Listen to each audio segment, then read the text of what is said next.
Greetings, dear friends. Welcome to this week's reading. I trust you're doing well in this Cancer season. We have the sun in the last second of Cancer right now, and the moon is finishing up in Pisces. So we have this beautiful flowing water trine between the sun and the moon right now. So I hope that you're enjoying that and taking the full benefit of this flowing trine between the two. So it has been an interesting last couple of weeks. I found that I have been more in a hibernation phase in my own life through this Cancer season. A lot of deep internal work, a lot of reflective work, kind of sorting through and feeling through emotions, and also which direction I want to cultivate and take them. As you know, we will be moving into Leo soon. It's just around the corner. So what we're clearing out emotionally and then investing into is going to be empowered, imbued, fired up with that solar lioness energy coming into this Leo season. We've had a lot going on in Leo. We had that Mars retrograde that went through Cancer and then back through Leo. So Mars, the sun is going to be moving through that space where Mars was in retrograde, and we were reviewing our actions, our decisions, our feelings, how we were choosing to go forward or weren't choosing to go forward, where we might have gone back and forward on certain things. So now, of course, Mars is in Virgo, so we're working out all the details, how to get to where we want to go, the everyday life routine, even body and health is really important as Mars is moving through the sign of Virgo. So we are also going to be having a Mercury retrograde very soon. It's already in shadow, so we will be looking at our actions, where we want to invest our life energy, what we're excited about as Mercury retrogrades back through Leo, and then we'll retrograde again forward through, not retrograde, go direct through Leo as well. So really, Leo's ruled by the sun. So the sun relates a lot. It relates to the solar plexus, like the seat of our soul, how we shine in the world, what drives us, our excitement, our willpower, again, that lioness energy, the leadership that we take, not only in our life individually, but our external life, and where we want to choose to bound forward, innovate, where we want to be the leader in ourselves and the pathway we've chosen through life and the pathway we're developing, because we are that pathway as we formulate, alchemize, and elevate our spirit, our mind, body, soul, our emotions. So just keeping that in mind as we're moving into these next seasons. Again, in August, that marks the beginning of our harvest season. We have the 3 harvests that I will probably do videos later about, and we'll be moving into the first harvest. So what has been coming into fruition? What are those early crops that are ready and ripe to pick?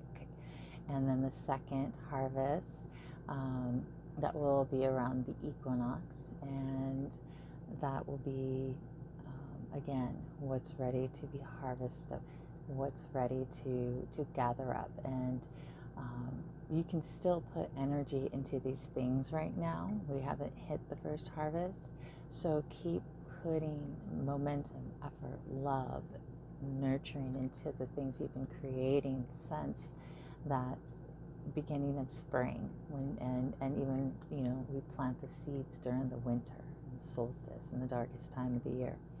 So the third harvest is Samhain, Halloween. That is when we prune the branches and we clear everything out that are late fruits or ones that never came to be. And so we can have a fresh, clean tree, you might say, to move forward with in the winter season. But we are not there yet, so keep nurturing life, keep flowing, and even when the harvests are done, we're still going to be nurturing. It's just a different type of nurturing. We're in that external, flowing, abundant, juicy, solar nurturing right now. Funny enough, I always tend to go more internal in summer, to the external world, and I go internal during winter too, but I'm a little bit more extroverted during winter or in autumn. So anyhow, moving forward, I have picked cards from the Solitary Witch. Some of you may remember this deck, and they're very fitting for the seasons. So the first one is Lugnasa, and this is August 1st, which is very fitting in this Celtic tradition. This is one of the holidays, and this marks the beginning of the harvest. So let me go ahead and read a little bit about it to you. So the solitary witch knows there are times when she must reweave her world to ready it and strengthen it for the times ahead. She cannot do this alone, for her interactions matter, and her reactions and her peace deepen to a degree and on the peace she makes with others. This is the time of Lugnasa, and in many ways this is the time about righting wrongs, healing conflicts, mending relationships, and preparing for a tougher time ahead, ensuring homes are safe and ready. It also prompts us to look within and see whatever can be fixed and as it ought to be. We reach out to make peace or let something go if it cannot be brought to a place of safety and health. We also learn to listen to our deepest selves, to know what we may need to make amends for, and to take action to bring our lives back to a place of balance. The dark shall soon lengthen. We shall reap what we have sown, and we can take this moment to be grateful for what we have created that is good, nourishing, and creative. And two, we can observe what may have contributed to that is not so. We forgive, we make amends, we let go, we prepare ourselves for the winter of the soul and the hearth dwelling ahead of us. We can speak with Lu, the Celtic god of the sun, of smithcraft, of many skills and talents, and ask for assistance in doing what must be done. Put away what you no longer need for the winter, but first cleanse, repair it, or let it go. Be free as you walk into the winter darkness, and share what you have created with others so that the bounty can bless the entire community. And so, as you can see, this is a time of going within and preparing for ahead. Again, this marks the beginning of the harvest season, and I feel like too, as I'm reading this card, it's preparing for the equal amount of day and night. So we're just moving into that period where it's like we're going to turn. It's not there yet, but the seasons are going to turn. So what are we releasing that didn't come to pass? What are we becoming to balance with and neutrality with? Not just in things with our own life, physical things, but with other people, as it was mentioning. And even if we can't physically do it, we can always etherically do it, astrally do it, work with your guides, guardians of light, angels, ascended masters, to bring a balanced state in one's own conscious self, atomic self, etheric self as we move forward. So we're no longer carrying these heavy things with us through the winter season. So the second card is the Garden Hallowed by Moonlight. Beautiful card. As you can see, she's sitting under a full moon. This card is about being okay with one's inner darkness, not as in dark evil, but like darkness of shadow self, of reflection self, of meditation time, really going to that sanctum within and connecting with the messages and the inner reflections that are important to know at this time. And I'm not going to read the whole card for this one, but I will read a little bit for you.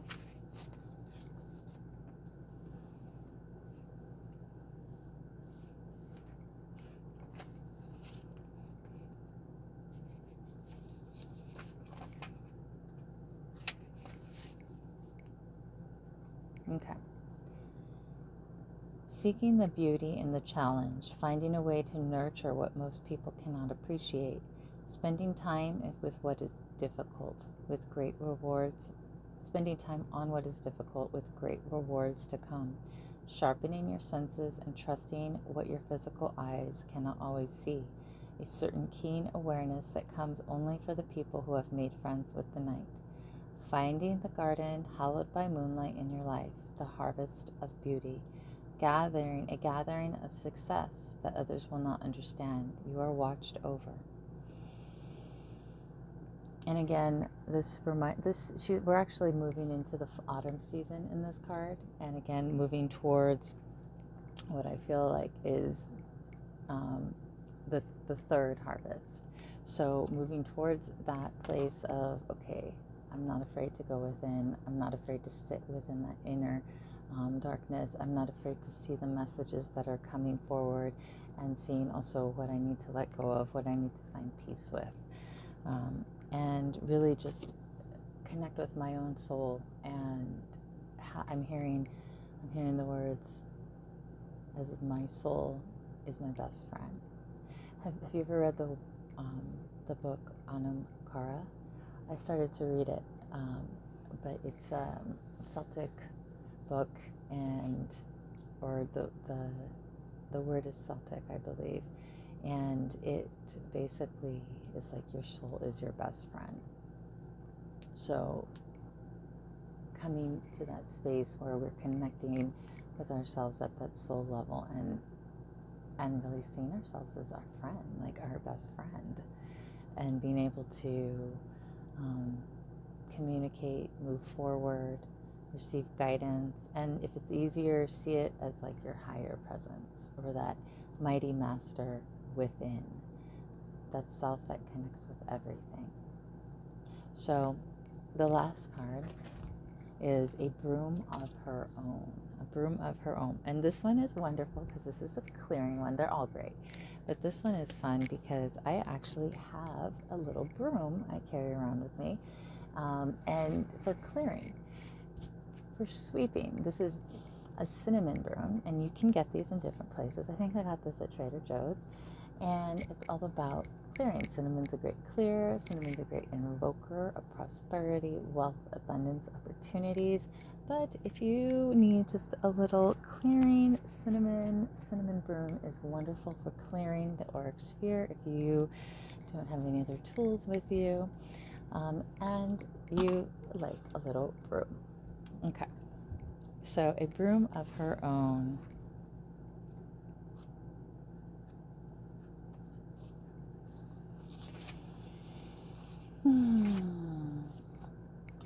A time to clear space.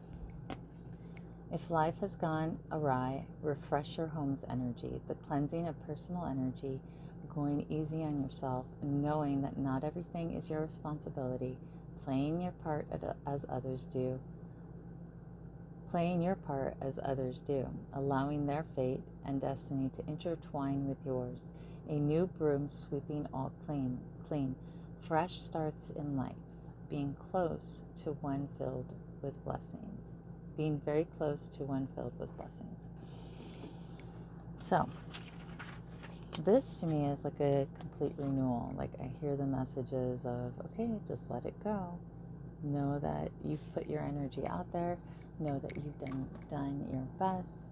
Allow the universe to braid and interweave with your own energetic presence, and continue to do the clearing that is necessary so that manifestation flows as smoothly as it can. And what I'm also hearing is like, even if manifestations have not come to pass, do the other things to tie up loose ends and let go there, tie up other loose ends and let go there. So with each movement, movement forward, you're clearing the path for the main manifestation that you're weaving together, whether that be with another person, whether that be with work, with home, family, or just with one's own self and the universe. Remember, we're always creating in every moment, and each thought and word projects forward the new manifestation and moment energetically, even if you're not saying anything. So leaving you with this, if you did watch the whole video, I know it was a longer one, thank you. I will place, I'm going to place a little bit about the cinnamon broom in the comments, and I'm actually may even break this video up into 2 videos. We'll see, because it was rather long. I hope you're doing well. If you'd like to book a reading, please feel free to let me know. I do the astrology readings with your natal chart and then your transits, what transits are moving through in your timeline, and where you can utilize their energy in your life. And if you're looking for like specific things that may be coming up, we can kind of also see what's going to be transiting over the next year and where you can utilize that energy over the next year rather than just in this current moment. Of course, the tarot, oracle cards. I also do guided meditations around the different phases of the moon, ascended masters, archangels, crystals, violet flame. So if those are any subjects you're interested in learning more about, please feel free to let me know. And I'm going to post something about angels soon. I know that some of you have asked about that, so I will work on that in the next couple of weeks. All right, sending you so much love and blessings.